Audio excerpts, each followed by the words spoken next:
Bonjour à toutes et à tous, on se retrouve ce matin en matinale avec des invités exceptionnels puisque nous sommes ce matin avec Césaré. Bonjour Césaré. Bonjour.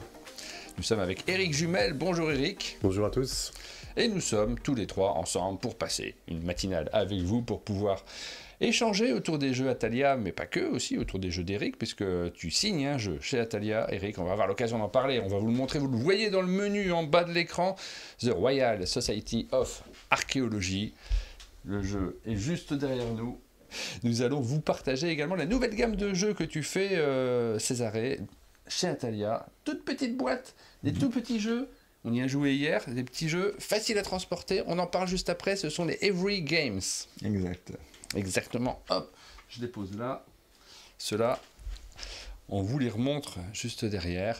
Et puis, on aura l'occasion évidemment de parler des autres nouveautés d'Atalia. On a l'occasion de tourner des vidéos ensemble. On va également parler, on va faire un petit jeu à la fin de l'émission, le portrait ludique. On va découvrir les jeux auxquels vous pensez quand je vous pose quelques questions particulières. On aime bien terminer sur un petit jeu, comme on le faisait sur le canapé. Césaré, tu as eu l'occasion de tourner 2 canapés au chalet. Ouais.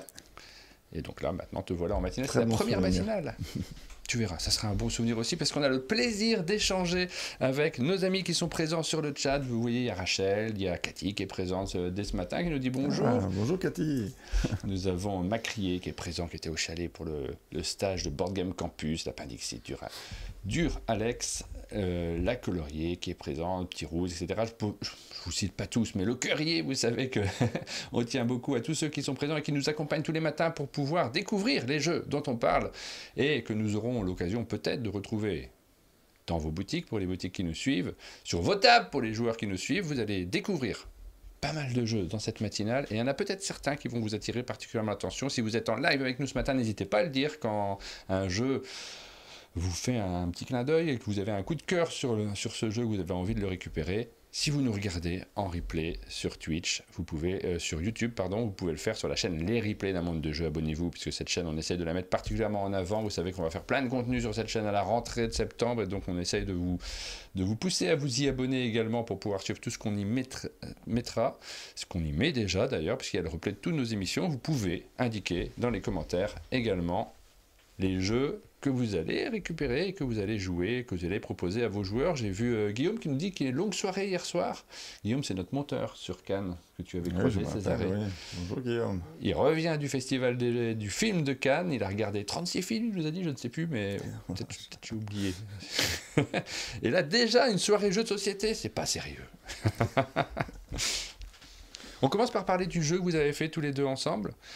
The Royal Society of Archéologie, il est là. On y a joué hier, on a passé un petit moment dessus, parce qu'on a fait 2 parties. On a fait une partie juste à 2 avec Éric avant que tu arrives, Césaré, et puis après on a enchaîné sur la vidéo. Alors, grosse vidéo, on n'en tourne pas souvent, et comme ça je me suis fait la réflexion après l'avoir terminé, le tournage, que ça faisait longtemps qu'on ne s'était pas installé à la table pour faire une vidéo qui dure, je pense qu'on est passé quand même 2 heures autour de la table. La vidéo sera plus courte une fois qu'on l'aura rediffusée, bien entendu.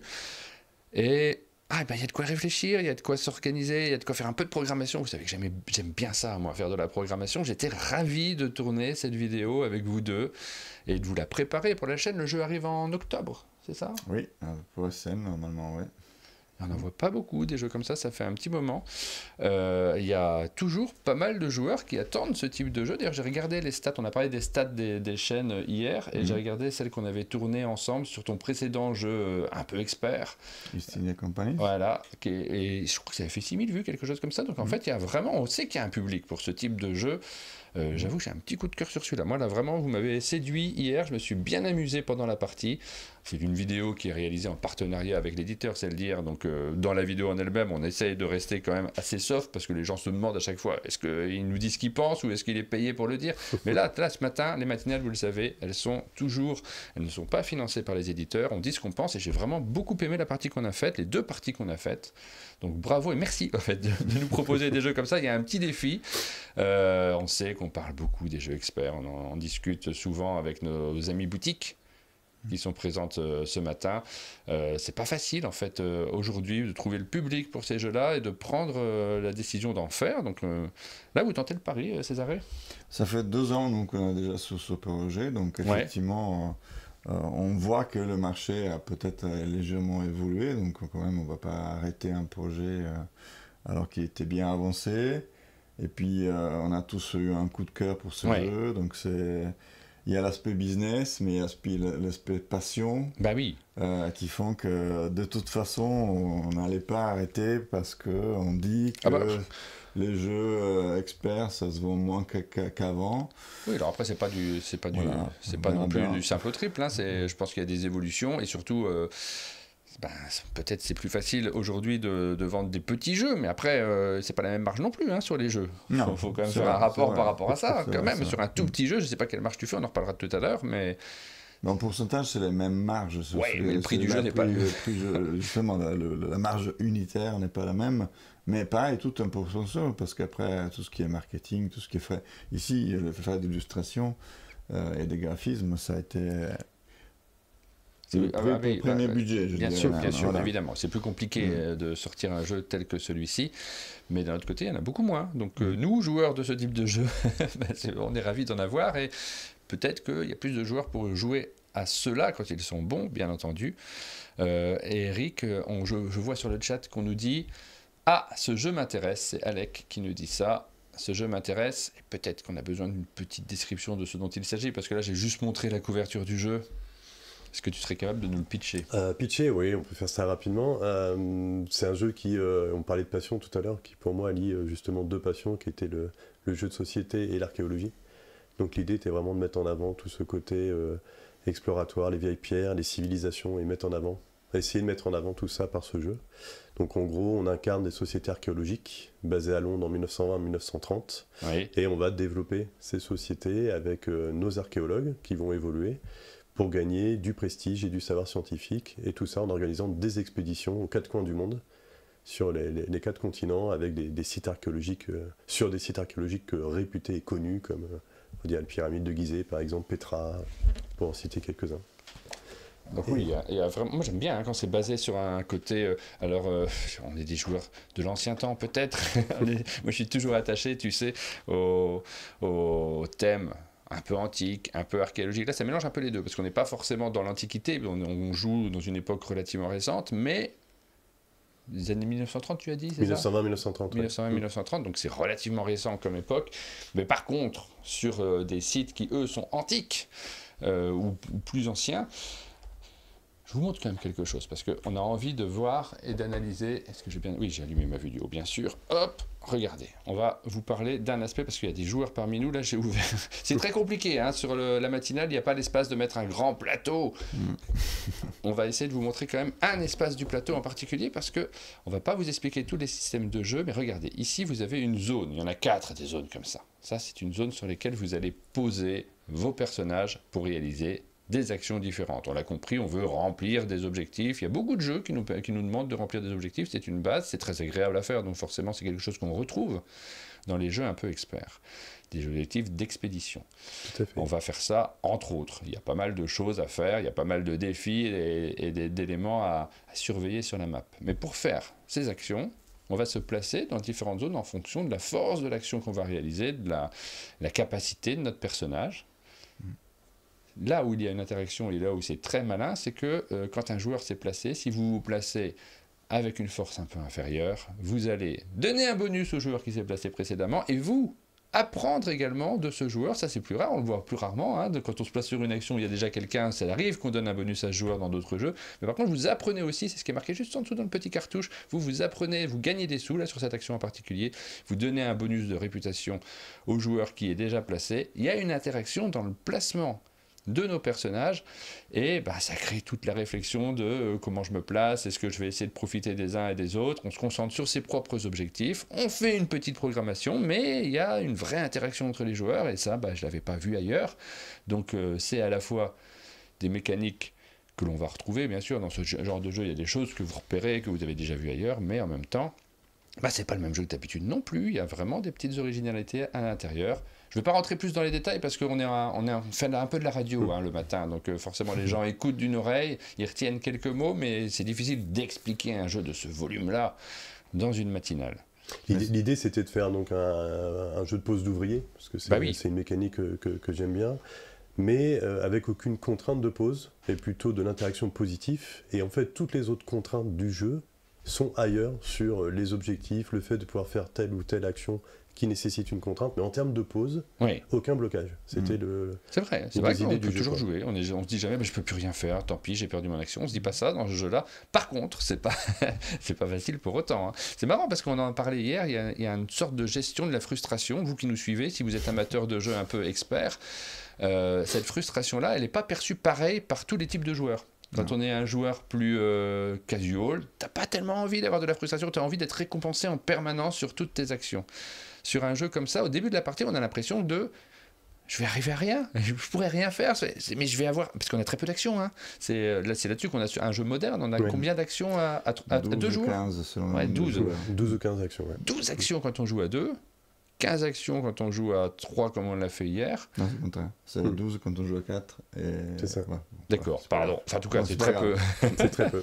C'est très peu d'actions dans un jeu comme celui-ci. Ça passe vite, mine de rien. Ça passe très vite. À 2, c'est vraiment... Vous pouvez jouer à ce jeu en 1 heure. Hein. Vraiment, ça peut aller super vite quand vous avez l'habitude. Et... il y a une frustration au départ de la partie, donc qui est presque l'inverse des jeux casual, mais moi c'est ce que j'aime bien, et je pense que les gens qui découvrent ça vont couper lui le micro, ça y est, elle a envie de l'acheter, Rachel. C'est moi qui dis des bêtises, bah oui, je dis des bêtises en plus. Dans un jeu comme celui-ci, on a la frustration au début et la satisfaction à la fin, parce que finalement on a réussi à faire grosso modo ce qu'on voulait hier sur la fin de partie. On s'est rendu compte qu'on avait rempli tous plus ou moins nos objectifs, mais sur le début il y avait ce casse-tête de j'y arriverai pas, qui est le contraire d'un jeu casual. Toi, surtout, moi j'aime bien. Petit spoiler de la vidéo, mais vous verrez pas trop. que Martin on sentait quand même la fébrilité au début. Mais... je me suis dit, mais j'arriverai à rien, moi c'est pas possible. Mais comme d'habitude, mais les gens me connaissent, hein, ils savent, ils ont déjà vu des parties. Je dis ce que je ressens, moi, dans une vidéo. Donc, dans un jeu comme ça, au début, on pense toujours que les autres sont mieux partis que nous. Donc, on le dit très fort. Oh, mais je vais pas y arriver, c'est pas possible. Mais qu'est-ce que c'est que ce tirage? Faites pareil, rassurez-moi. C'est, effectivement, tu parlais tout à l'heure de ce twist-là. C'est une des raisons principales pour lesquelles ça nous a plu. Moi, j'aime bien les jeux qui sont fluides, bien thématiques et qui ont un twist. Quelque part, ça se pique rapidement. C'est un jeu de poste d'ouvrier, donc tu vois tout de suite le genre de jeu. Mais il y a des twists. Effectivement, ces archéologues qui ont une expertise qui varie dans le temps pendant le jeu. Plus ils ont d'expertise, plus les actions qu'ils font sont fortes. Et puis, il y a ce système-là du fait qu'on peut apprendre des archéologues déjà sur place avec plus d'expertise. C'est ça qui nous a beaucoup plu, en fait. Voilà, il y a tous ces aspects-là. À l'intérieur du jeu, il y a... Oui, on peut bloquer les autres, mais pas tant que ça. En fait, il y a quelques zones dans lesquelles il y a un tout petit peu de blocage, notamment quand on envoie nos reliques, les reliques qu'on a récupérées. C'est historique, hein, ce jeu. On fait des choses qui sont pas bien quand même dans les musées ou qu'on les pille pour pouvoir les revendre sur le marché noir. Eric, qu'est-ce que c'est que ça? Franchement, toi qui es passionné d'archéologie. On était au début de l'archéologie moderne, donc il n'y avait pas encore toutes ces réflexions sur le vol culturel. Donc à l'époque, effectivement, la plupart des reliques étaient extraites et ramenées en Angleterre, en France, en Allemagne, dans les musées. Et aussi la vente de reliques à des collectionneurs privés. Donc, mais c'est quelque chose, vraiment, je voulais mettre dans ce jeu pour vraiment continuer à l'ancrer dans l'histoire. Je suis vraiment parti du thème et j'ai cherché les meilleures mécaniques pour intégrer tous ces éléments, comme les fameuses exigences du roi George V. Bon, il était féru d'archéologie, donc il compte sur nous, mais ça nous oblige à atteindre certains objectifs. J'ai essayé d'y mettre vraiment... plein de choses, et je pense que le dernier élément qui montre ça, c'est les illustrations des sites archéologiques qui sont faites par Guillaume. Si tu peux en montrer une ou deux. Bien sûr. En fait, j'ai fait des recherches pour m'assurer que les 48 sites étaient découverts en 1920 à 1930, et j'ai recherché des photos noir et blanc d'époque pour qu'on illustre les sites dans l'état où ils étaient à l'époque. Et là, justement, tu as le parfait exemple de Tikal. En Amérique du Sud, on venait de découvrir les sites archéologiques, et là, il est représenté encore avec la végétation sur les sites, puisqu'ils n'avaient pas encore été nettoyés. Ça, typiquement. Voilà. Ou Nazca, par exemple, typiquement, il n'y avait pas encore eu de photos aériennes prises de Nazca, on ne voyait qu'à partir des collines. Donc on a représenté, alors Guillaume m'en a voulu un petit peu, il a eu du mal, mais de représenter les lignes de Nazca vues du sol, en fait. Donc on ne voit pas forcément les formes que l'on voit aujourd'hui, de colibris, de serpents ou autres. Voilà, ça c'était aussi une idée, et je remercie aussi Césarée d'avoir gardé cette idée-là, en fait, et d'avoir pu le mettre en vie avec Guillaume Tavernier et Benjamin Tréloux, un directeur artistique, Oui. parce que ça permet encore d'ancrer un peu dans l'histoire et le thème du jeu. On a aussi à l'intérieur un petit PDF, c'est ça alors pas dans le jeu, parce que le PDF forcément il faut le télécharger, mais il y a la possibilité de télécharger, tu t'es cassé la tête quand même pour nous offrir un petit complément. De quoi s'agit-il ? C'est pas un livret scientifique, hein, c'est plus du lore, en fait, du background, où en fait j'écris comme si j'étais un savant de la Royal Society of Archaeology. Ce que tu es. Ce que je suis. Et donc de faire une présentation succincte des 48 sites archéologiques avec des éléments réels, des références à des archéologues qui ont réellement existé et fouillé ces sites, dans l'idée de donner goût aux joueurs, d'aller visiter peut-être tel ou tel site, de faire connaître tel ou tel site que les joueurs ne connaîtraient pas. Bon, je sais que Césarée en a déjà visité quelques-uns, donc il les connaît. C'est un thème qui suit régulièrement dans ces jeux. Il y avait Explora qui avait un peu cet aspect-là d'exploration. C'était plus fantastique, Explora ? Oui, beaucoup plus fantastique. Ouais. C'était sur des lieux mythologiques, justement. Oui. Quand même, ça existait, les lieux mythologiques. Arrêtons de faire croire que ça n'existe pas. Hein? Eldorado existe? Évidemment. On va le chercher. Je suis allé assez régulièrement. Et alors, pour répondre à la question, effectivement, tous les jetons, les personnages, les reliques seront en bois. Oui, c'est vrai, on nous pose cette question. Vous avez ce qu'on aime dans un jeu comme ça, effectivement, du matériel, des jetons en bois, des éléments agréables à manipuler également. Et donc Guillaume Tavernier à l'illustration également, on ne l'avait pas cité, on l'a cité rapidement là tout à l'heure, mais voilà, pour une belle grosse boîte bien lourde qui arrive en octobre. On vous en a parlé, vous en avez entendu parler, vous ne pourrez pas nous dire je ne sais pas de quoi il s'agit. The Royal Society of Archaeology, c'est le prochain jeu d'Éric Jumel, ton 3e jeu. Oui, c'est ça, tout à fait. Voilà. Celui-ci, le prix. Le prix, c'est la question. Là, c'est un défi sur le prix parce qu'à chaque fois, on sait que maintenant, il faut tirer les prix vers le bas. Beaucoup de matériel est vraiment lourd, cette boîte-ci. Et vous essayez d'être en dessous de 50 €, c'est ça? C'est le but? Oui, c'est d'être sur les 50 €. Sur les 50, ouais. C'est pas évident parce qu'effectivement, il y a pas mal de matos. Donc on verra, vous découvrirez ça en octobre. On est dans ces eaux-là. Hop! Tiens, on a tes 2 précédents jeux, Eric, on va les montrer là maintenant. Last Heroes, c'était chez Ludono, rien à voir. Là, on était vraiment dans une interaction beaucoup plus forte sur ce jeu-là. Tout à fait. C'était donc en 2018, c'est sorti chez les Ludonautes et c'est un jeu où on avait, je sais pas si c'était inventé, mais en tout cas, c'était autour du concept de collaboration forcée ou jeu cooputatif, comme tu veux. Oui. C'est-à-dire qu'en gros, on est obligé de jouer avec les autres, on est obligé d'aider les autres, mais à la fin, il n'y a qu'un seul vainqueur. Voilà. Il y avait tout ce petit système avec une DA qui avait été imaginée par Yann Parovel. Oui, et Romain Gachet également, aux illustrations. Aux illustrations. Tout à fait. Hop, Last Heroes, et puis le second que tu avais sorti, c'est Crime Bet. C'est ça, chez 404 éditions 2023, sur un thème de Jack l'Éventreur, un thème que j'aime bien aussi, encore ancré dans l'histoire, et qui est un mix entre un jeu de paris et un jeu de déduction. Donc c'est on va dire un Cluedo revisité, où on connaît l'auteur du coup, c'est Jack. Il faut et Eric Jumel aussi. Et Ticia Libert, vous étiez deux en... Ouais, en co-autorat. Ouais. Et il faut trouver en fait le triptyque victime, arme et lieu. Mais en fait, on est des clients d'un pub londonien. Et c'est connu, en Angleterre, on parie sur tout et n'importe quoi. Et là, le patron du pub se dit, tiens, on va parier sur le dernier crime de Jack l'Éventreur. Ah, très malin. Donc en fait, on va se balader dans le pub. Il y a une superbe illustration de pub fait par Olivier Derueto. Et en fait, on va payer des coups à boire pour obtenir des informations, soit auprès des joueurs, soit auprès du jeu. Et par déduction, on va être capable d'obtenir des informations. Mais comme on n'a pas forcément tout de suite le nom de la victime, de l'arme ou du lieu, on va pouvoir parier sur des éléments, des caractéristiques des cartes. Par exemple, je vais pouvoir parier que la victime est une femme, tant que je n'ai pas suffisamment d'informations. Et il y a aussi un petit système de gestion de ressources, parce qu'en fait, pour obtenir des infos, je dois payer des coups à boire, mais pour parier, j'utilise aussi ma bière. Et il y a un petit côté aussi limite, c'est que je vais pouvoir aussi corrompre la police en payant des coups à boire à la police, ce qui va me permettre de voir une des 3 cartes cachées au départ, écartées, mais je peux le faire qu'une fois dans la partie, donc ça me coûte très très cher en boisson, mais j'obtiens une information fiable une fois au moins dans la partie. Voilà.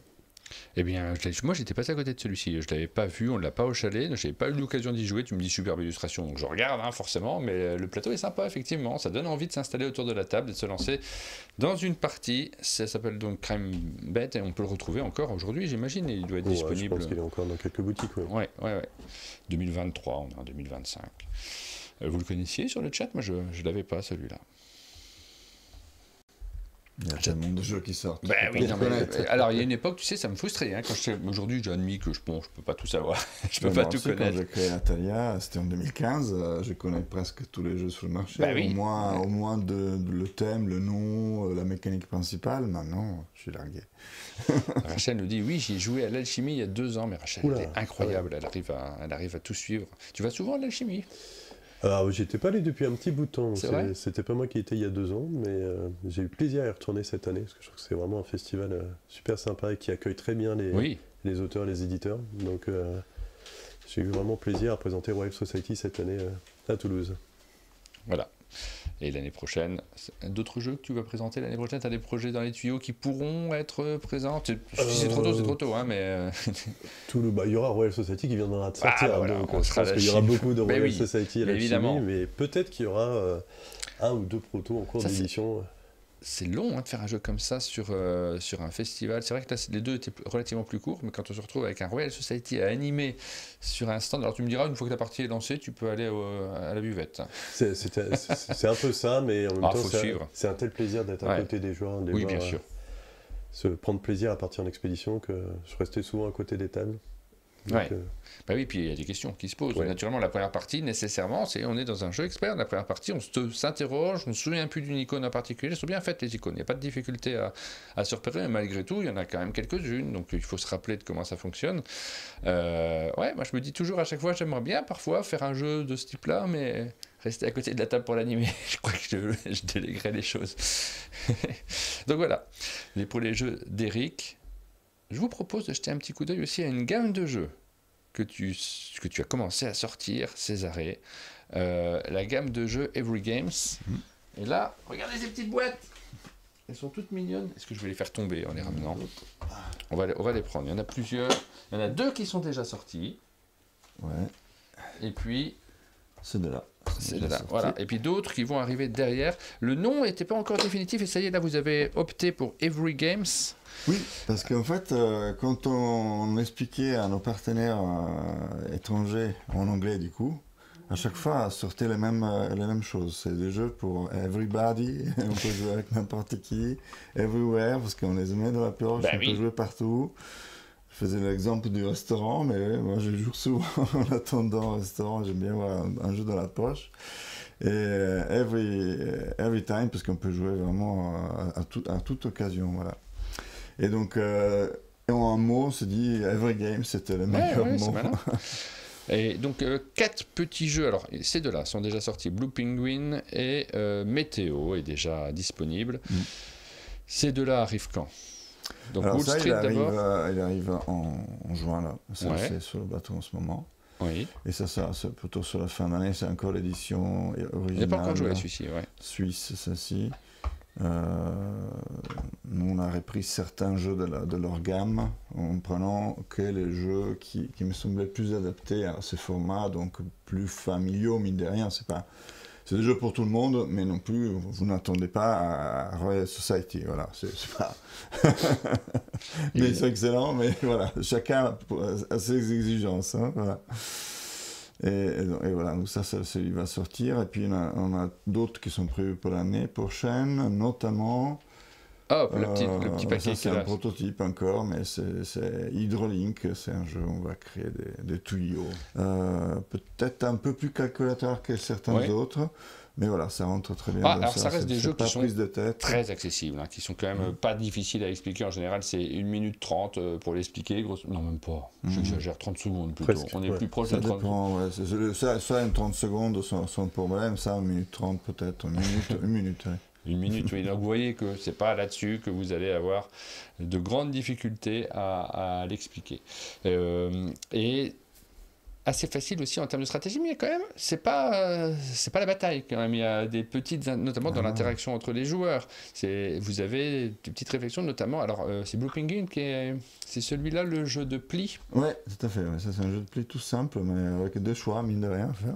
Voilà, vous avez 2 cartes en main à chaque fois, puis vous reprenez. C'est pas comme dans les jeux de pli où vous avez plein de cartes en main, vous pouvez pas y jouer avec les enfants parce que les jeux de pli, c'est quand même ultra complexe, ça demande une expertise. On se rend pas compte parce qu'on y est habitué, on est dans un pays où on joue à la belote, on est habitué à ce genre de jeu, donc on a des bases, mais pour expliquer aux enfants toutes les interactions et la réflexion qu'on a par rapport à l'analyse de sa propre main, c'est pas simple. Blue Penguin, finalement, c'est peut-être le jeu d'initiation au pli, parce que à chaque tour, on a 2 cartes en main, donc les choix sont très limités, il n'y a pas de couleur, il n'y a pas de bois, et on joue uniquement avec les numéros, et malgré tout, on arrive à avoir des interactions. On s'est marré autour de la table. Moi, tu n'avais pas joué, toi, Eric? Non, pas du tout. Moi, je m'attendais à... Quand tu m'as expliqué la règle, je me suis dit, waouh, c'est léger quand même, ça va pas, c'est pas pour moi. Et puis en y jouant, on s'est bien marré. Ouais, ça a couiné un petit peu autour de la table. Oui, c'est marrant comme tout. Donc, tout petit jeu de pli, vraiment, moi je le conseillerais pour première initiation à ce type de jeu. Météo, on est sur du guessing, un petit peu de guessing. On va essayer de récupérer des cartes. Comment ça marche exactement? Des cartes ciel. En fait, on va partir au week-end. On veut partir le prochain week-end pour savoir si on y va. On y va s'il va faire beau, sinon on reste à la maison plutôt. Faire un jeu de société, un Thalia si possible, et donc pour savoir s'il va faire beau, on regarde le ciel, on regarde si c'est la couleur de ciel pendant la semaine, et parce qu'à chaque couleur de ciel, c'est attribué une météo probable, et surtout du coup un scoring qui est positif s'il va faire beau, et négatif s'il va faire moche. Alors voilà pour ces 2-là qui sont déjà sortis, super simple à expliquer et pour se lancer dans la partie. On a Kiwi63 qui dit Eric, tu te souviens, mais je ne sais pas de quoi il parle. Je crois penser que c'est l'auteur du jeu Hydrolinks qui est derrière Kiwi63. Bah oui, tout à fait, ouais. Voilà. Ouais. Donc coucou Yanis. Ah oui, il se souvient parce qu'on y a joué hier. C'est parce qu'en fait, avec les nouvelles règles du coup, parce que. En fait, il y a 2 ans, on avait fait un week-end d'auteur en Ardèche organisé par. Je ne sais plus comment il s'appelle. Et il y avait Yanis, qu'on se connaît depuis 2017, quand on avait fait le Ludix en Auvergne. Et du coup, on avait joué à ce jeu-là et on avait un peu échangé des idées sur comment il pouvait améliorer le jeu. Voilà. Quand tu avais gagné avec Society. Ouais, c'est ça. Ouais. Tout à fait.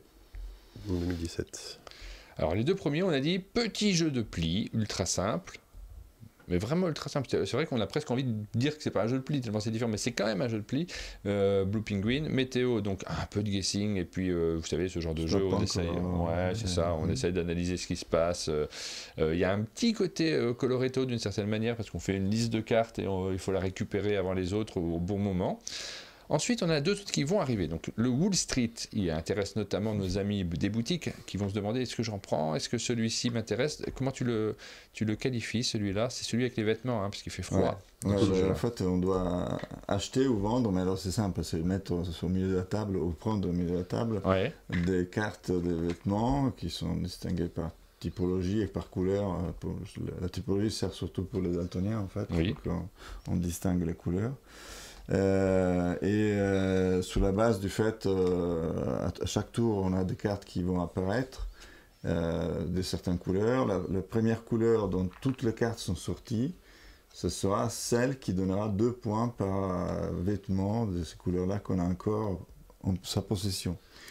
Et donc petit à petit on va révéler les cartes. Parfois il y a des cartes qui sortent plus vite que d'autres, donc on peut imaginer qu'ils vont sortir avant les autres, donc ils vont donner 2 points.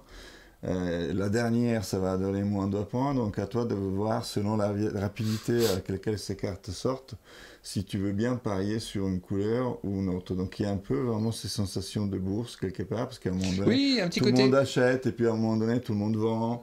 Voilà, il n'y a pas de sous, c'est tout ça simple. Si je pense que c'est pas bien, je le mets au milieu de la table. Si je pense que c'est bien, je vais prendre au milieu de la table. Voilà. Le jeu porte bien son nom. Le jeu de mots est vraiment sympa parce qu'il y a vraiment ce côté spéculation. Je prends un risque ou pas d'acheter ça ou pas, ou je le revends parce que je vois que c'est en train de perdre entre guillemets de valeur. Et je trouvais ça, moi j'ai bien aimé cette mécanique-là. On a l'impression d'être au turf en fait, mais avec des vêtements. C'est ça. Est-ce que c'est les chaussettes qui vont gagner? Est-ce que ce sont les écharpes? Attention, alors les écharpes prennent la tête, je mise dessus, je revends, je rachète, c'est marrant comme ça. Et alors c'est pas, on joue pas en direct, c'est chacun son tour évidemment, mais il y a cet aspect pari sur les couleurs avec des informations qu'on essaye de lire chez les autres joueurs. Vous pouvez bluffer un petit peu. Pas énorme à la partie bluff, mais il y a un tout petit peu de bluff que vous pouvez mettre à l'intérieur. C'est Oui, parce que tout le monde voit en début de partie une carte qui risque d'arriver à qu'on cette va mettre parmi les dernières de la pioche. Donc probablement ça va être une des couleurs qui va sortir en dernier, on va dire. Alors celui qu'on n'a pas joué, c'est Formula 5, qui est ici.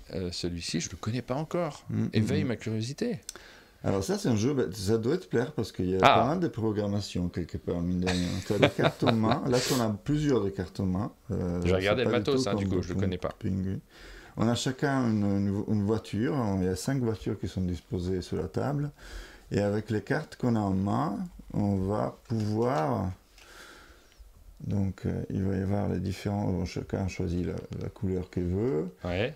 On va les mettre dans un sens... aléatoire initialement. Ouais, attends, je vais laisser un petit peu pour ça. Bien évidemment, celui qui est en pole position aura des pénalités et ceux qui sont derniers n'auront pas ces pénalités-là pour équilibrer le jeu. Et avec ces cartes qu'on a en main, à chaque tour, imaginons que c'est comme ça, il y a des cartes sur chaque... en dessous de chaque voiture. Bon, si on fait ça en direct, pardon, c'est une mise en place qui est assez rapide, c'est juste pour avoir une idée du jeu. Si je joue une carte, donc moi je dois jouer une carte, si je suis joué là, je vais jouer une carte à mon tour. En fait, c'est le tour, c'est ça, je vais jouer selon ça.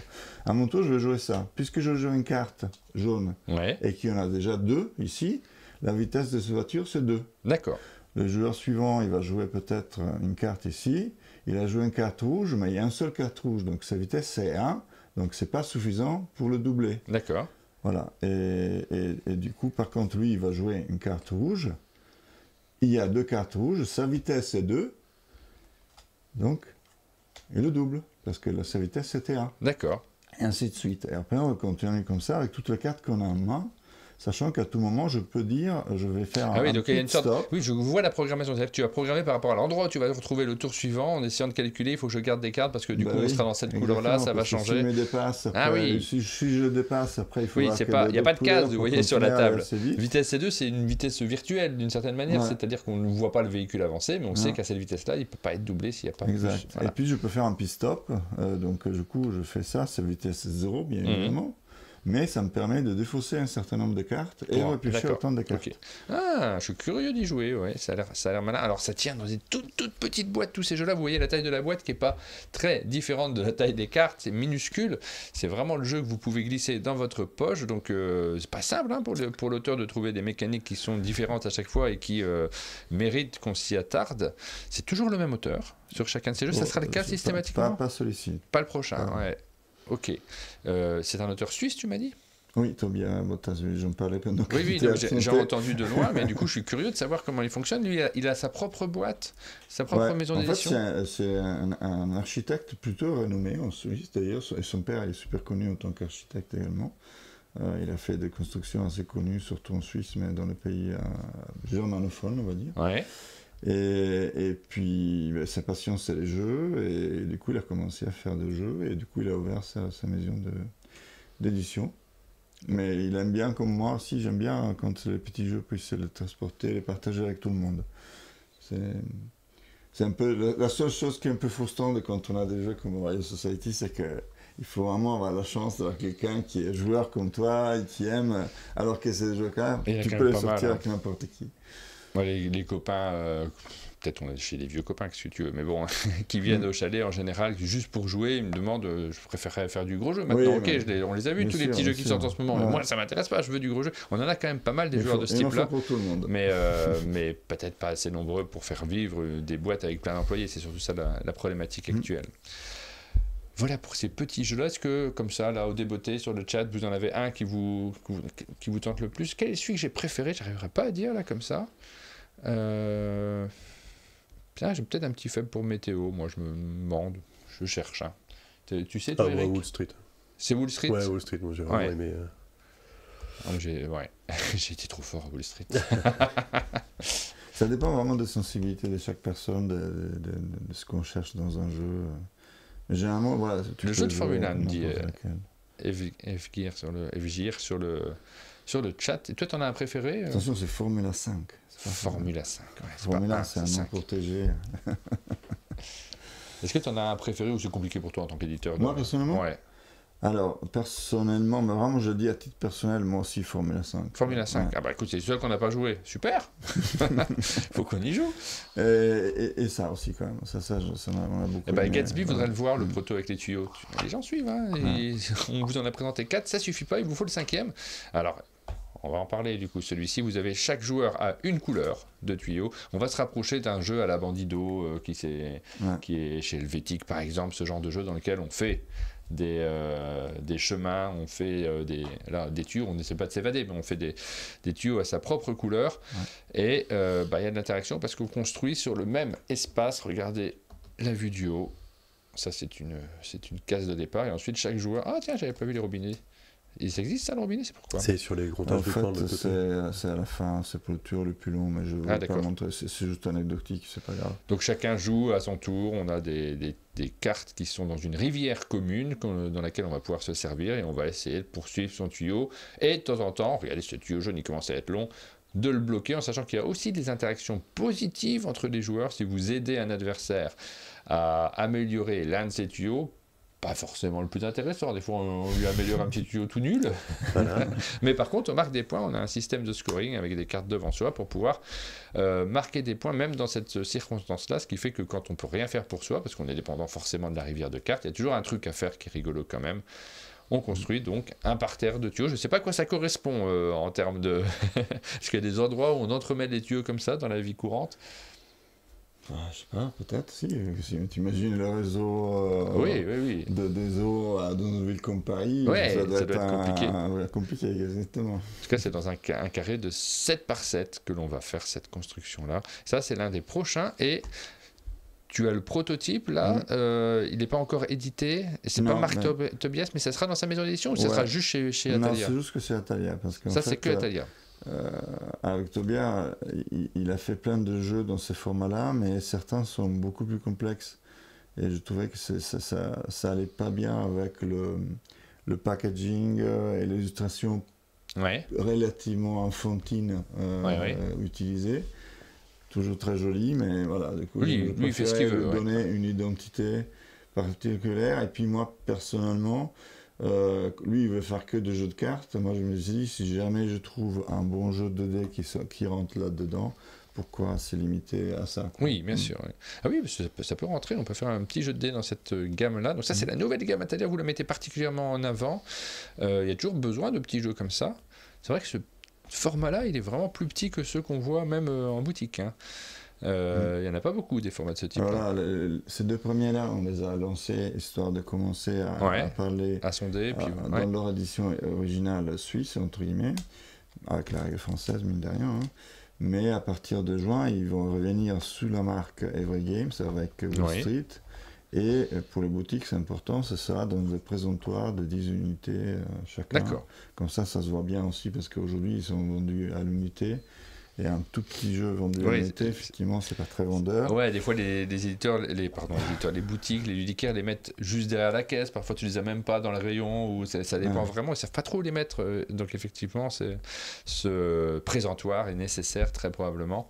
On a une question de Rachel sur le chat qui nous demande si tu as d'autres jeux dont tu es l'auteur, j'imagine, sous les tuyaux. Est-ce que tu continues à triturer les mécaniques? Tu en as fait quelques-uns, 5 tu m'as dit au total? Oui, tout à fait. 5 au total, les premiers qui étaient publiés chez Azao? J'en ai un, le troisième qui était... Deux jeux sont auto-édités, le troisième chez Azao. Et puis, effectivement, les deux autres, Explora et Conquête chez Atalia. Conquête qui a été notre premier jeu édité par Atalia et qui, je ne sais pas si tu te souviens, je t'avais raconté peut-être qu'à l'époque je ne voulais pas que mon équipe choisisse ce jeu-là. Tu n'avais pas dit que tu étais l'auteur? Non, je n'avais pas dit, voilà. Et du coup, finalement, il a dit, c'est pas mal celui-là, il faudrait éditer celui-là plutôt. Et qui existe toujours, Conquête, il est toujours en boutique, vous continuez à le défendre. C'est un bon jeu, Des jeux comme ça, il n'y en a pas encore beaucoup parce que c'est un jeu avec une interaction forte à risque, hein, mais que avec des cartes et du coup un matériel moins cher, c'est plus rapide qui risque.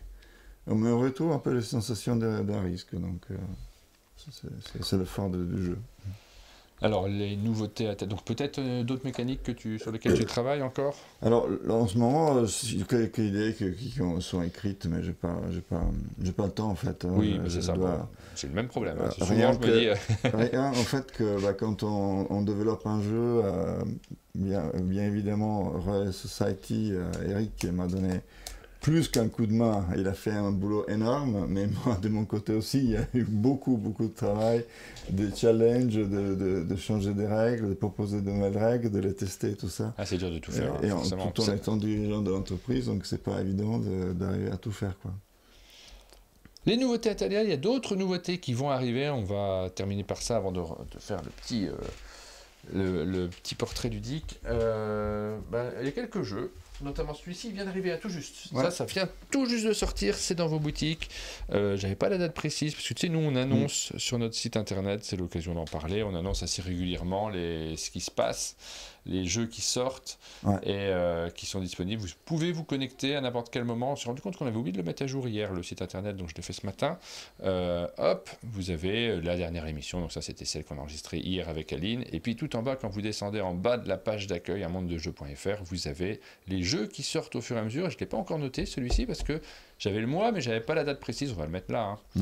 Ça dépend aussi de toute façon, vous savez comment ça fonctionne, hein. Les boutiques vont approvisionner le jeu à un moment, donc là vous avez les jeux qui sortent cette semaine, c'était vendredi tout cela je crois. Non, c'est la semaine, c'est en fin de semaine, là. C'est ce vendredi-ci que vous aurez ces différents jeux dans vos boutiques. Et on va rajouter Simsala Spin. De quoi s'agit-il? C'est un jeu où on va devoir faire des potions magiques. C'est un jeu coopératif pour enfants, avec de la mémoire, parce que les différents ingrédients des potions qu'on doit faire, ils sont face cachée. On les voit au début, et on les met autour de la table, autour du chaudron. On les met face cachée, et à tour de rôle, chacun doit révéler un ingrédient. Et si on arrive effectivement à trouver tous les ingrédients, la potion est faite, on va la retourner, ça nous donne un bonus ou un malus, parce que parfois c'est le malus, c'est que du coup les tuiles vont être changées de place, donc il faudra se rappeler que la tuile qui est cachée a changé de place. Et on a droit à 5 erreurs seulement, parce qu'à chaque fois qu'on se trompe, il y a une fiole qui est détruite, et dès que les 5 fioles sont détruites, on a perdu la partie, et si on a par contre fait tous les recettes, on a gagné la partie et du coup on peut ajuster la difficulté selon le nombre de recettes qu'on met sur le chaudron. C'est un jeu pour enfants, coopératif, avec un peu de mémoire comme je disais. C'est Rainer Knizia, du coup ça a trop bien marché, tu m'as dit. Comment? Ça a trop bien marché, le fait que ce soit avec oui, on n'a pas pris beaucoup, mais c'est vrai qu'ils sont partis tout de suite. Alors c'est peut-être grâce au fait que c'est un Rainer Knizia, du coup là on va repositionner. Ils sont disponibles en Allemagne, oui, donc c'est ça. On va les voir très très rapidement. C'est pas dur de réapprovisionner pour vous, puisque c'est un partenariat toujours assez fort avec Our. Donc ça c'est un jeu Our à la base, hein, c'est ça? Donc vous en proposez, vous en prenez un certain nombre chez l'éditeur allemand, vous le proposez pour le marché français, et là, il faut reprendre, ça a trop bien marché. Rainer Knizia, Martino Kakera pour l'illustration. Non, Martino Kakera, c'est le co-auteur. Ah, c'est le co-auteur. Ouais. Allez, dis que c'est l'illustration, on ne me contredit pas. Excuse-moi. C'est pour rendre à César ce qui est à César, n'est-ce pas? Ben oui. Non, mais comme tu ne l'avais pas cité, j'ai cru bêtement que c'était l'illustrateur, pardon. Mais c'est vrai que j'ai déjà vu ce nom 2-3 fois. Tendance à parler de Rainer Knizia, mais effectivement... c'est vrai, non, mais je fais pareil. Hein, il y est pour beaucoup, d'ailleurs, dans le jeu. Patouche, ça arrive, c'est pas encore disponible en boutique, mais ça sort quand? Il sort à Paris Ludique, donc juillet, début juillet. Avec des petites illustrations fort sympathiques de Rita Ottolini. C'est un jeu qui est signé David Gréau. Je vous montre la boîte. Ouais. Regardez. Hop. Et celui-ci, on va faire une vidéo tout à l'heure, mais j'ai pas encore eu l'occasion d'y jouer. Alors c'est un jeu de rapidité. Se grouder avec des angles. Ceux qui me connaissent savent que dans le jeu de rapidité, je suis nul parce que je suis très lent. Alors, ça tombe bien parce que ici on est tous nuls.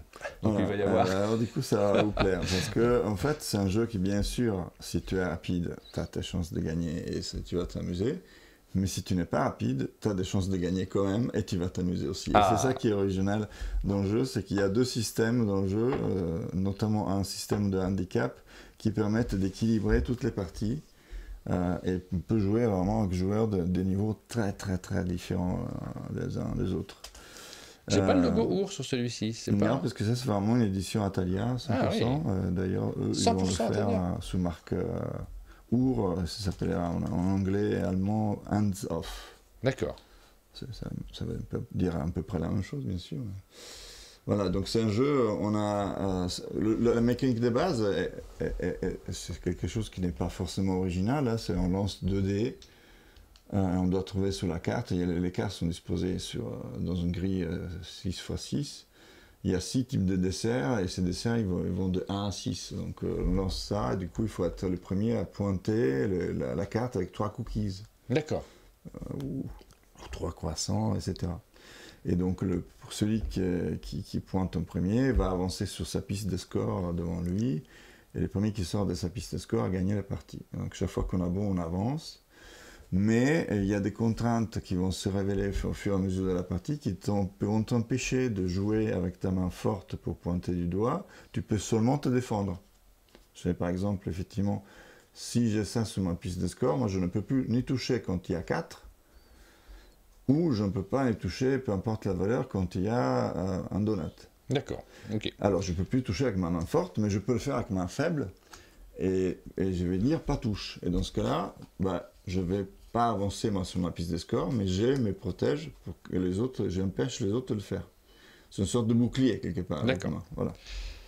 Ok, donc petit jeu d'observation, rapidité, avec des petites cartes supplémentaires qui se rajoutent. Pas touche, on va y jouer après. Ouais, c'est vrai que là, je ne saurais pas faire des pronostics. Hein, sur il faut aller vite. Ce genre de jeu, qui va gagner sur un monde de jeu, c'est là que nous, on est contents, parce qu'on va jouer entre personnes âgées. Donc on a tous une chance de l'emporter. Heureusement, il y avait Sylvain dans l'équipe avant qui était imbattable sur ce genre de jeu, mais il n'est pas là aujourd'hui, donc ça laisse des chances aux autres. Il faudra que tu te coordonnes entre ta main droite et ta main gauche, selon l'action que tu veux faire, essayer d'avancer sur la piste de score ou te défendre. Simon qui nous souhaite une bonne journée. Merci Simon, bonne journée à toi aussi. Qu'est-ce qu'on a d'autre comme jeu? Alors il y a cette fameuse gamme de... il y a Flipping Frog qui est un jeu aussi familial. Ça c'était quoi, le mois dernier? Non, c'était pas. C'était en avril. C'est ce mois-ci en fait. Ah, c'est en mai aussi. C'est un jeu tout simple. On a un petit plateau avec des tuiles grenouilles qu'on va poser. Chaque joueur a sa couleur. On va poser une grenouille sur le plateau et la grenouille fait retourner face cachée les grenouilles qui sont adjacentes dans la direction des flèches qui sont sous sa tuile. J'avais mis 11 avril sur le site. Je ne sais pas pourquoi j'avais eu cette info. Mais... c'est possible, le temps passe très vite. Peut-être que tu as peut-être raison. Ah non, mais moi, non, je ne sais pas du tout. Voilà, et du coup, c'est un jeu hyper simple, mais très malin, parce qu'il faut, mine de rien, c'est assez stratégique, il faut bien savoir comment on dispose les tuiles. Et quand on joue à 2 à 3, il y a une ou deux couleurs qui ne sont pas connues. Donc il y a un aspect aussi bluff, parce que je vais essayer de ne pas montrer tout le monde à tout de suite que je suis peut-être la grenouille de couleur rouge. Parce que le but, c'est à la fin que le plateau soit rempli un maximum de grenouilles de ma couleur, bien évidemment. Donc si je commence tout de suite à mettre que des tuiles rouges, ou faire en sorte que les tuiles rouges réapparaissent, parce qu'elles peuvent être retournées par la suite, du coup tout le monde va comprendre que je suis rouge, donc ils vont commencer à m'embêter. Alors que voilà, parfois je vais essayer de faire croire que je suis le joueur bleu, parce que j'ai compris que le joueur bleu n'est pas un jeu, mais les autres pas, donc voilà, c'est assez sympa comme avec ce jeu-là, on découvre que les grenouilles peuvent queener aussi. Ah, ouais. Ouais. Ça s'explique, là avec le matériel, ça s'explique encore plus vite, c'est très simple, mais très très malin. On nous demande sur le chat, je réponds en même temps, c'est pour ça. Hop, vous voyez taper sur le clavier, mais on essaye d'être présent sur tout. On nous demande où sont la rubrique des sorties, donc c'est tout en bas de la page d'accueil du site Un Monde de Jeux, si vous voulez surveiller les sorties. Et selon les périodes, on est plus ou moins en avance. Là, on sort d'une fameuse période des ponts de mai et des festivals. On n'est pas trop en avance pour juin, donc on n'a pas encore trop rempli pour le mois de juin, vous voyez, mais on va s'y mettre là cette semaine. On va commencer, et ça prend du temps de faire les fiches pour chaque jeu, parce qu'on essaie de bien faire, mais c'est notre... album photo de ce qu'on a vécu pendant ces périodes-là. Vous avez à la fois les sorties et vous avez également une rubrique si vous remontez. Est-ce qu'elle est en bas aussi? Je ne suis pas sûr. Les jeux du moment, non. Si, les meilleurs jeux du moment. Vous pouvez cliquer là et vous voyez ceux qui sont le plus appréciés par les chroniqueurs d'un monde de jeu, ceux qui ont au moins 3 votes parmi l'équipe des chroniqueurs. Vous aurez une liste de conseils, c'est nos conseils d'une certaine manière, sur les jeux du moment. Voilà. Alors pour le mois de juin, n'oublie pas Wall Street, et pour le mois de juillet, n'oublie pas Patouche, s'il te plaît. Eh ouais, mais il faut qu'il y en ait 3. Tu peux regarder individuellement. Non, mais je parle de tu peux refaire les sorties. détails. Après, je ne veux pas être si prétentieux de dire que ça va être l'un des préférés de l'équipe. Ça, je l'espère. Mais si tu veux le détail, contre, on le met. Sortir, on met le détail de tout ce qu'on votait. Tu vois, en haut, tu as les 2 dernières vidéos et juste en dessous, tu as les meilleurs jeux du moment. Tu peux cliquer dessus et tu peux regarder. Tiens, Pénélope, qui fait partie du jury de l'As d'Or, qu'est-ce qu'elle a voté plus particulièrement dans ces jeux coup de cœur de la période. On peut jeter un petit coup d'œil. Elle a été sympa sur avant-après. Merci Pénélope. J'ai pas osé le mettre, moi, tu vois. Le jeu auquel j'ai participé, Color World, j'ai adoré. Ça, c'est mon jeu du moment. Vraiment, Zénith, évidemment. Voilà, vous pouvez jeter un petit coup d'œil. On le met à jour quand on y pense aussi. Hein. C'est pas fait en temps réel. Mais ça donne quelques indications de conseils de jeux de société. D'ailleurs, Penelope peut-être pourrait apprécier Royal Society. C'est tout à fait possible. C'est un peu un jeu qui entre dans ses cordes. Hein. Ouais, c'est même... oui, il faudra qu'elle y joue, quoi. J'ai complété avant-hier, nous dit Aline. Ah tiens, jetons un coup d'œil à ce qu'a mis Aline avant-hier. Hop, en direct. Elle a mis évidemment un petit peu Harry qui sort là juste et qui a été notre jeu de l'année 2023-2024. On y a beaucoup joué sur cette période-là. Il sort enfin en version française. Voilà, c'est nos jeux préférés des 6 derniers mois. D'accord. Pour chaque personne. Vous pouvez regarder. Et on va rajouter d'autres personnes. Là, on va rajouter Johan, peut-être, qui participe de plus en plus à l'équipe d'un monde de jeu. Et puis peut-être qu'il faudrait qu'on mette Guillaume aussi. Guillaume, il faudrait qu'on te rajoute. Il faudrait que tu nous envoies. Enfin, on en reparle. On en discute. Voilà. ça serait sympa de voir les goûts de chacun. De quoi on a parlé? On n'a pas parlé de ceci. Toute la gamme des jeux. Alors ça, c'est une gamme qu'on trouve un peu moins en boutique. Ça dépend, les boutiques peuvent le commander sans aucun problème, mais on le trouve un petit peu moins en boutique. Comment elle s'appelle cette gamme? C'est les Hellophone. Donc des jeux de questions plutôt, avec pas que des questions, mais des petits défis aussi, sur des thèmes qui sont différents. Oui, le thème sur le sport. Ouais, ça c'est pour toi ça. Bah ouais. C'est pas du tout le thème que je préfère en plus, mais c'est juste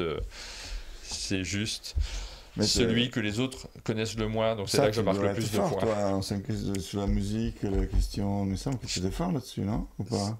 C'est le thème où je suis le plus mauvais. C'est vrai? Tu connais bien mal. Je confonds alors. En fait, j'ai très peu de culture musicale. J'ai une très bonne culture musicale de chanteurs français jusque dans les années 90, on va dire. Pas de là. Justement, tu m'avais frappé l'esprit quand on a joué au quiz, qui était notre premier jeu de questions. Ouais. C'était peut-être des chanteurs français. Ouais, contre, je suis assez nul. C'est le seul jeu. Ah oui, les chanteurs français, je suis au point. Ça, il n'y a pas de problème. Culture générale française, donc peut-être pour ça alors. Bon, Aline a envie de jouer apparemment. Donc, sauf sur le sport. Si vous jouez, je viens, nous dit Aline, sauf sur le sport. Ouais. Ah, alors question sport, attention.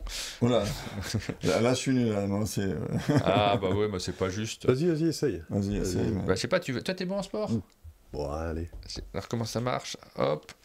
Ah oui, donc là, il y a plusieurs thèmes, il y a des trucs ping-pong, tu sais, où faut... C'est ça en fait, c'est pas des questions toujours de la même forme. Des trucs vachement durs là-dessus. Mais il faudrait peut-être que c'est toi qui les lises, que j'ai une chance de trouver sur le sport, parce que là, on va affronter Eric.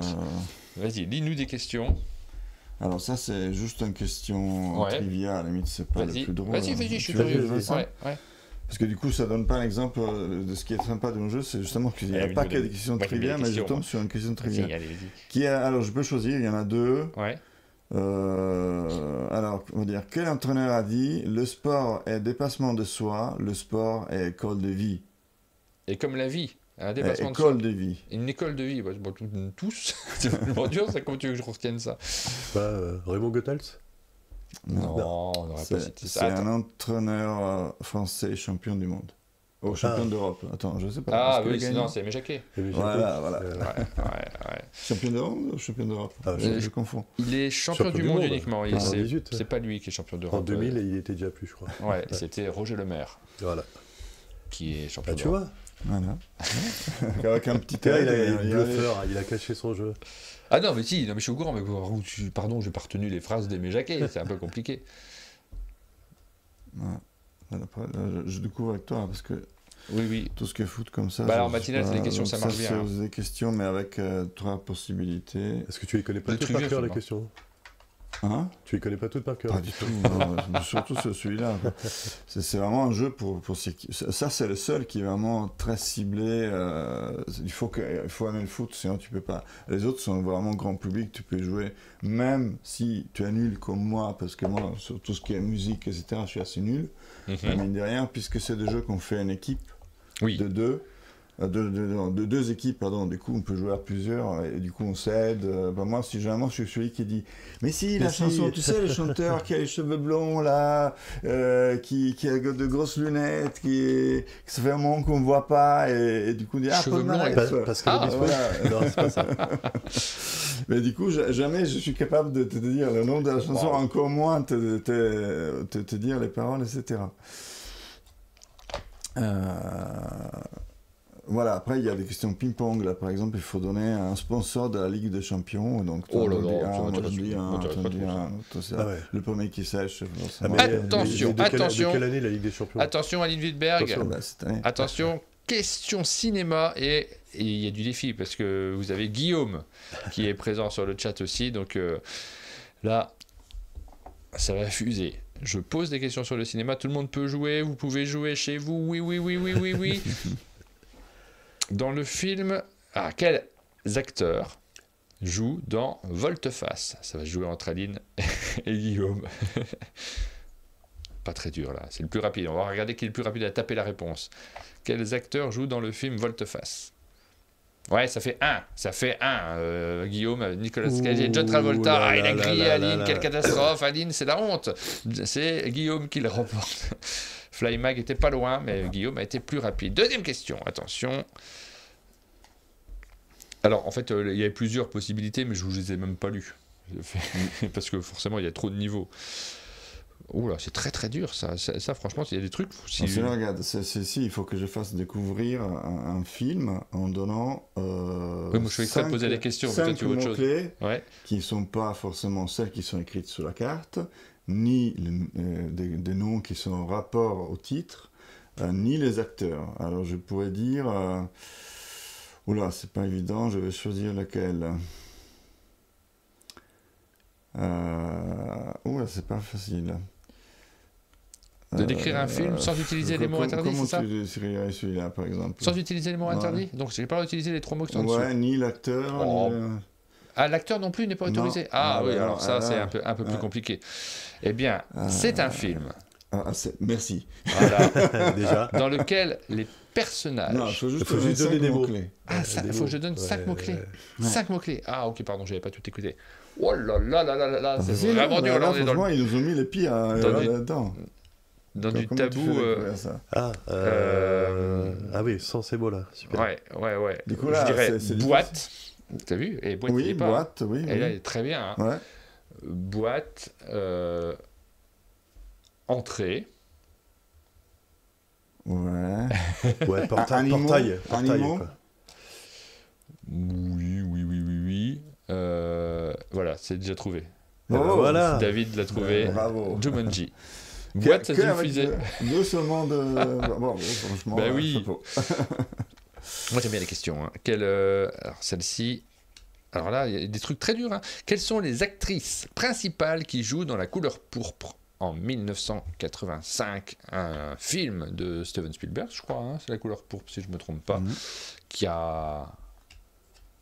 Est-ce qu'il a remporté un Oscar du meilleur film? Je n'ai pas tous les souvenirs. Alors, du coup, je vais chercher d'autres. Il y a Whoopi Goldberg, effectivement, et la deuxième qui est moins connue en tant qu'actrice, mais qui a celui-ci, forcément, a compté énormément. Elle est devenue présentatrice télévisée star aux États-Unis par la suite, essentiellement, et qui joue le rôle principal. Oprah Winfrey. Oprah Winfrey. Exactement, bonne réponse. Oh. Sinon, je vous en fais une autre aussi pour voir les différents types de questions. Là, il faut trouver le film par rapport à une phrase du film. Alors, j'aimerais poursuivre cette conversation. mais j'ai un vieil ami pour le dîner. Il faut trouver le film. Ouais. Alors, c'est Le Seigneur des Anneaux. Bravo. Des agneaux, pardon. Bravo. Le Silence des agneaux. J'étais pas loin. J'avais rien qui était bon. Mais en tout cas, J'avais la bonne idée, mais j'avais pas le bon. Ouais, c'est ça. Bravo. Voilà, Dès qu'il y a dîner, tu sais que c'est Le Silence des agneaux. En général. J'ai un handicap connexion. T'es juste à côté, Aline. Tu viens de tendre l'oreille et de crier. Ou le dîner de Franchement, con, ça aurait pu être. Ouais, hein, c'est vrai. pas tout à fait. Après, du coup, t'es autorisé à essayer de... Voilà. Alors, il y a sur les films, il y a sur la d'être un peu chanson. acteur, quand tu dis la phrase. Bah, évidemment. Ouais. Évidemment. Voilà, pour cette série de jeux, vous allez pouvoir partir dans le domaine que vous souhaitez. On est sur lequel? C'est celui-ci qu'on a ouvert? Ouais, ça c'est le casting, c'est la question trivia. Elles sont là. Ouais. Elles sont là, ok. Hop. Voilà, hop, il y en a plein, vous pouvez les découvrir. On lance un dé, on choisit pour la question. Le premier qui a une question de chaque catégorie est gagné. C'est super simple. C'est des boîtes qui sont plutôt originales. On s'amuse. Et le fun. Voilà. Et nous allons. Alors, est-ce qu'on a cité tout? Je regarde sur le site un peu s'il y avait d'autres choses sur lesquelles on avait des images peut-être qu'on n'a pas montrées. Je regarde un petit peu. De toute façon, on voit Hydrolink, la petite boîte qui va sortir. On la voit ici. L'année prochaine, voilà. Copine, qui est le dernier jeu de la gamme pour jouer entre copines, justement. On jouera évidemment avec Eric. Hop, Simsala Spin, Sleeping Frogs, vous allez pouvoir découvrir tout ça. Et là, on passe à la dernière rubrique de notre émission, le portrait ludique. Et on va apprendre à mieux vous connaître. On ne l'avait pas fait, ça, je pense, sur le canapé, Césarée. On va apprendre à mieux vous connaître tous les deux, puisqu'on va vous demander les jeux auxquels vous pensez. Si je vous demande un jeu classique, votre jeu classique. Et là, on parle de vos goûts personnels, évidemment. Quel est votre classique du jeu de société? Moi, c'est... Je peux le dire, la mienne.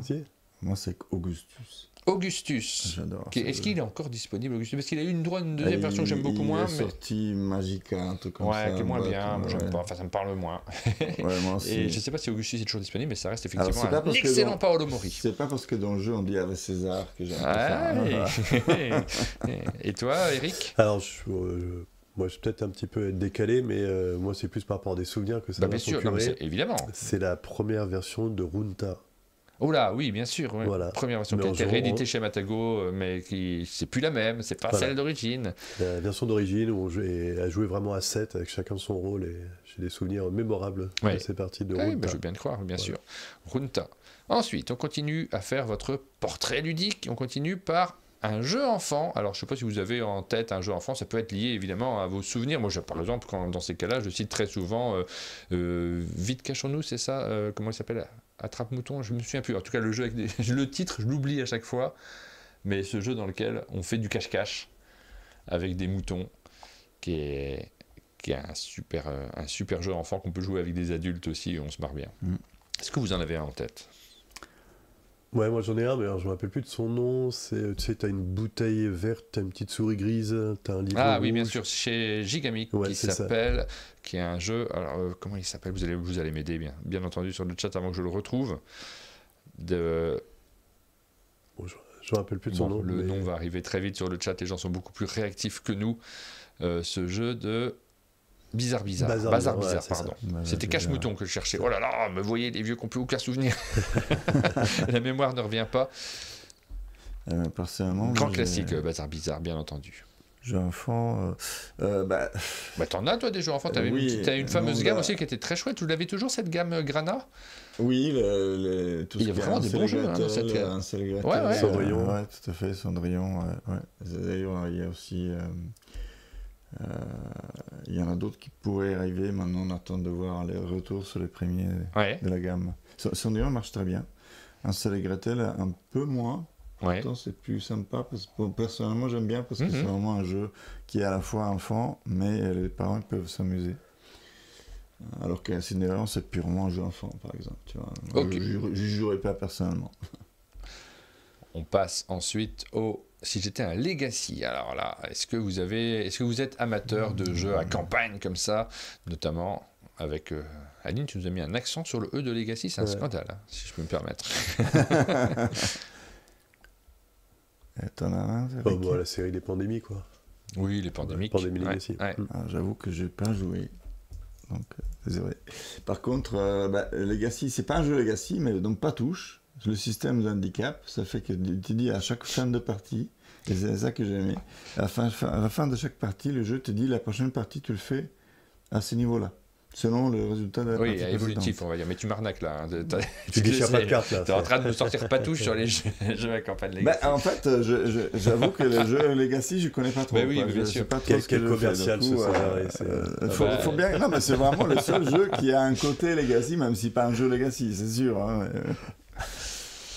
Ensuite, si j'étais un petit jeu pour les vacances, il va falloir choisir. Ah bon là, L'embarras du choix. T'as l'embarras du choix parce qu'on les a montrés. C'est typiquement. Ah, mais c'est toi qui choisis. C'est ton portrait ludique, Césarée. C'est Ah pas bah le mien. alors, Formula 5. Formula 5 pour Césarée. C'est mon coup de cœur. Après, je sais pas ce qu'on appelle petit jeu, mais si c'est petite boîte. Oui, bon, ce que tu veux pour les vacances. Tu dois bien faire des vacances de temps en temps. Oui, ça m'arrive. Qu'est-ce que je peux citer? On a cité Augustus. Moi, je le prenais, Augustus, pour les vacanses. Tu sais, je prenais que le sac et je mettais tout dedans. Ça tient dans très très peu de place. Alors, effectivement, il faudrait que je dise Augustus parce qu'il y a toujours. Moi, j'ai encore la première édition qui était énorme et vide. Oui, mais tu pouvais tout mettre dans et le du coup, je sachet. mets plein de petits jeux dedans comme ça. Je pense qu'il y a toute la gamme qui rentre dedans tranquille. Non, dans les derniers jeux sortis, moi je dirais Château Combo par exemple. Château Combo, très bon choix. Petit jeu pour les vacances de Grégory Gras et Mathieu Roussel chez Catch Up Games. Et puis je peux dire un jeu qui n'est pas à moi parce que du coup. Tu as le droit, oui, effectivement. Que finalement, ça peut être surprenant. Moi j'adore, j'adorais surtout avec les enfants et tout ça, le Monopoly Deal, le jeu de cartes. Qui n'a rien à voir avec le Monopoly, bien sûr, mais mine de rien, c'est rigolo. Parce que j'ai pas joué. Il y a plein de rebondissements. Je peux pas te suivre là-dessus, mais effectivement. Si j'étais un jeu de fourbe. Moi je dirais l'Astyrose en fait. L'Astyrose, dont tu es l'auteur. Voilà. César, est-ce que tu as un jeu fourbe qui te parle? Fourbe, dans le sens il y a un peu de méchanceté, on peut être un peu vache avec nos adversaires. Eh ben, c'était mon tout premier jeu, Racing, quelque part. C'était aussi le côté qui plaisait pas à tout le monde. C'est que c'était, à part le fait que c'était sur le Formule 1, c'était aussi que c'était... Oui, c'est vrai, je me rappelle de ça. Il y avait plein de vacheries qu'on faisait aux adversaires. Un jeu d'enquête. Est-ce que vous faites du jeu d'enquête? Est-ce que vous êtes amateur de ce type de jeu-là? Pas du tout. Pas du tout pour toi, Césarée, et toi, Eric? Oui, moi j'en fais. Qu'est-ce que j'ai bien aimé comme jeu d'enquête? Je sais pas si c'est vraiment un jeu d'enquête, mais j'ai bien aimé Détective. Oui, si, bien sûr, complètement. C'est entièrement un jeu d'enquête. Et chez Yellow. J'ai vraiment adoré l'immersion dans le jeu. Quoi. Non, j'avais aimé celui de Lucky Duck avec le code à barre que tu scannes. Chronicle of Crime. Ouais, c'est ça, j'avais bien aimé. Roll and White, est-ce que vous aimez les Roll and White? On a tout, j'ai pas trié, c'est vrai qu'on a tout essayé. D'habitude, on sélectionne un petit peu. Alors, Roll and Rap, Flip and Write, tout ce qu'on veut, c'est ça? Tout ce qu'on veut, exactement. Et ben moi, j'ai joué le week-end dernier, j'étais chez Yann Parovel. Et il nous a montré un jeu, un vieux jeu, il y a 10 ans, je crois, qu'il va rééditer, avec des lignes de métro. Ah oui, ouais. Et hyper simple, mais j'ai adoré. Vraiment, la façon de jouer, en fait, il y a des chiffres de 1 à 39 ou 37 qui sortent. Et en fait, il faut qu'on arrive à les mettre un par un sur une petite sur un plan de métro. Mais forcément en les mettant dans l'ordre croissant ou décroissant. Et il n'y en a qu'une seule piste, c'est ça? Alors ça dépend. Là justement, ils font évoluer en mettant plusieurs lignes qui peuvent se croiser, avec justement jonction, et on remplit d'abord une ligne puis la deuxième. C'est hyper simple, c'est hyper malin. C'est une sorte de bingo, ce jeu-là. C'est ça, c'est un jeu de bingo. Non, mais ça parce qu'il a eu deux noms. Ils vont l'appeler Métro Bingo, je crois. Ils vont l'appeler Métro Bingo. Il a eu deux noms auparavant. Il a été publié par Monster Games, si c'est le jeu auquel je pense, et il s'appelait Streams pendant une période, si je me souviens bien. Et je ne sais pas quel est le dernier nom. Et j'ai adoré la partie, quoi. Tu joues au Roll and White, toi, César? Pas beaucoup. Le seul qui me vient à l'esprit et que j'ai apprécié, ben là, encore une fois, on dirait que je suis commercial, mais désolé, je connais les jeux. Raja of the Ganges version. Bien sûr, ça c'était bien. Non, mais je te chambre, César, mais évidemment, évidemment, c'est normal que tu nous parles de tes jeux. Un jeu coopératif, vous êtes coopératif? Parce que j'ai pas le temps de jouer aux jeux de mes confrères, donc je dois connaître les miens, je dois tester des milliers qui sont pas édités ou qui vont chez... Donc voilà, les jeux de confrères que je connais, c'est parce que pour une raison ou pour une autre, c'est pas chez moi qu'ils sont sortis. Donc merci à Code de Mick qui a vérifié ou qui se souvient que Streams avait été réédité sous le nom de Bout à Bout. Il y avait dû avoir un problème, je me rappelais vaguement, sur le nom du jeu, ils avaient dû changer le titre. Portrait ludique, si c'était un jeu coop. Moi, je suis pas trop jeu coop. Ah, mais moi, c'est bon. mes jeux préférés en fait. Toi, c'était tes jeux Ah, préférés? j'adore les jeux coop. Enfin, coop narratif. Ouais, C'est vraiment ce que je narratif. Oui. préfère. Oui, j'aime beaucoup dans le narratif, j'aime beaucoup moins dans le mécanique, moi. Ouais, c'est vrai. Mhm.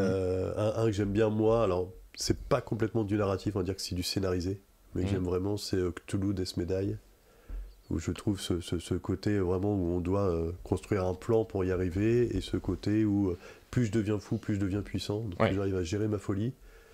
Et c'est vraiment quelque chose, bon en plus c'est un thème que j'adore, Lovecraft, mais ouais, je pense que c'est vraiment un de mes jeux préférés. Coopératif.